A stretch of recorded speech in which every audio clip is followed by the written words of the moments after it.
सदर पोलीस स्टेशनला फिर्यादी विजय केशवराव टोंपे राहणार अमरावती यांनी काल तक्रार दिलेली आहे। त्याच्यामध्ये एक महिन्यापूर्वी त्यांचे मित्र आहे बुलढाण्याचे, त्यांना एक माहिती दिली की एक ट्रेडिंग प्रॉफिट फंड नावाची संकल्पना आहे। त्याच्यामध्ये कंपनीचे जे ट्रेडिंगमधून प्रॉफिट होतात त्याच्यामध्ये आपण इन्व्हेस्टमेंट केली तर आपल्याला त्याच्यामधून प्रॉफिट मिळू शकतं। तर त्याच्या माहितीप्रमाणे त्यांनी त्यांची भेट नागपूरमधील प्रशांत नायडू या व्यक्तीशी भेट करून दिली।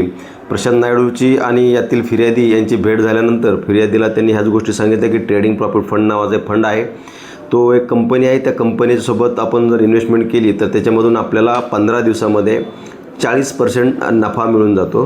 परंतु इन्व्हेस्टमेंट करताना ते रोख रक्कममध्ये करावं लागते आणि मिनिमम 1 करोड रुपये गुंतवणूक करावं लागते।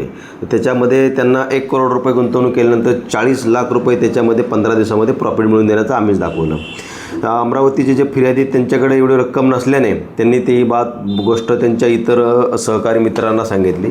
त्यानंतर सर्व सहकारी मित्रांनी या गोष्टीला तयारी दाखवल्यानंतर एकूण त्यांनी 1 करोड रुपये आपसात जमा केल्यानंतर त्यांनी प्रशांत नायडूची भेट घेतल्यानंतर पुन्हा प्रशांत नायडू यांनी त्यांना या व्हाईट स्क्वेअर टेक्नॉलॉजीज नावाची कंपनी आहे आणि त्या कंपनीचा प्रॉफिट ट्रेडिंग फंड सध्या सुरू झालेला आहे। त्याच्यामध्ये आपल्याला 1 करोड रुपये नगदी जमा केल्यानंतर तुम्हाला 15 दिवसात 40 लाख रुपये सांगितलं। त्या फिर्यादीच्या संतोष प्रशांत नायडू यांच्यासोबत त्यांना महेश वरगडे हे देखील भेटले होते। त्यांनी तीच माहिती त्यांना समजावून सांगितली आणि त्यांना असा विश्वास दिला की 15 दिवसामध्ये 40 लाखाचा प्रॉफिट मिळवून देतो। यात त्यांनी दिलेल्या विश्वासावर फिर्यादी व त्याच्या मित्रांनी दिनांक 2/12/2025 रोजी सदर येथील माउंट रोड या ठिकाणी एका कार्यालयामध्ये, जे की महादेव एंटरप्राइजेस नावाने सुरू आहे, त्या ठिकाणी विजय बघेल हे व्यक्ती त्या ठिकाणी कार्यालयामध्ये बसलेले होते। त्यांच्याकडे घेऊन जाऊन त्यांना ते नगदी 1 करोड रुपये त्यांच्या हवाली केले आणि त्या पैसे जमा झाल्यानंतर त्याचे 2 तासामध्ये तुम्हाला NOC आणि कन्फर्मेशन मिळेल असं त्यांना सांगितलं होतं। परंतु पैसे दिल्यानंतर त्यांनी कुठल्याही पद्धती NOC किंवा कन्फर्मेशन दिलं नाही, म्हणून फिर्यादी यांना संशय आल्यानंतर त्यांनी प्रशांत नायडू व महेश वरगडे यांना संपर्क साधायचा प्रयत्न केला, परंतु त्यांचे मोबाईल नंबर बंद मिळून आले। त्यावेळेस त्यांच्या लक्षात आलं की आपली काहीतरी फसवणूक झालेली आहे। त्यानंतर त्यांनी विजय बघेल या व्यक्तीकडे पुन्हा गेले, जो तो एंटरप्राइजेसमध्ये थांबलेला होता। त्याला विचारपूस केली असता त्यांनी सांगितलं की ती पूर्ण रक्कम त्याने बलदेव सिंग या व्यक्तीच्या सांगण्यावरून जमा केली असून ती रक्कम पुढे त्या बलदेव सिंग याचा जो कोणी साथीदार आला होता त्याच्याकडे त्याने हँडओव्हर केलेली आहे।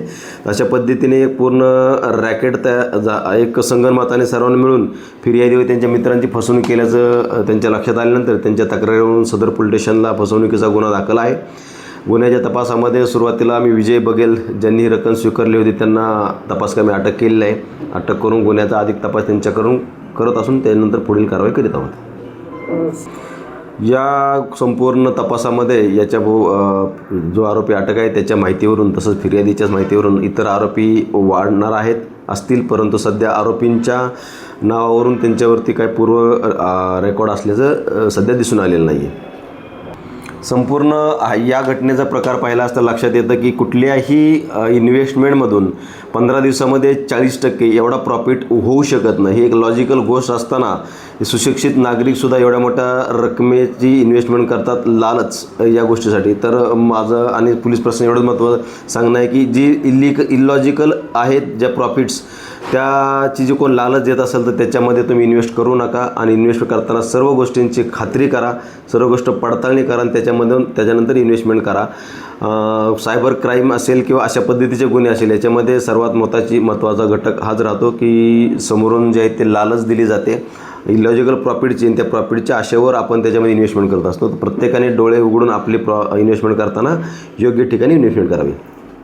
संपूर्ण कारवाईच्या संबंधामध्ये आम्हाला माननीय पोलीस आयुक्त श्री सिंगल सर यांनी आदेश दिले, मार्गदर्शन केलं। त्याच्याप्रमाणे आपण सुरुवातीला गुन्हा दाखल करून त्याच्यामध्ये पूर्ण तपासामध्ये zone 1 zone 2 sir ACP sir यांचं मार्गदर्शन सुरू असून आमचा तपास सुरू आहे।